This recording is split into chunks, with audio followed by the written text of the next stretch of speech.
Jordan is suffering of the lack of water, so that's why we faced a lot of problems because the whole oasis disappeared.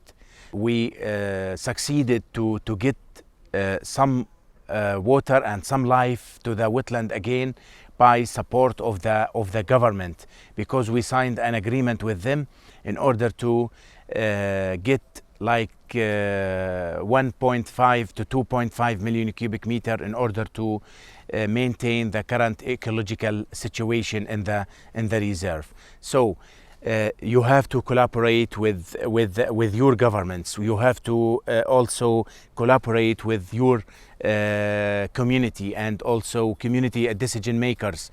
You have to interact with an advisory committee of your influential people around the wetland. So you have to have a solid relationships with the other like sectors in order to support your work and your project. So this is very important to move forward with your restoration.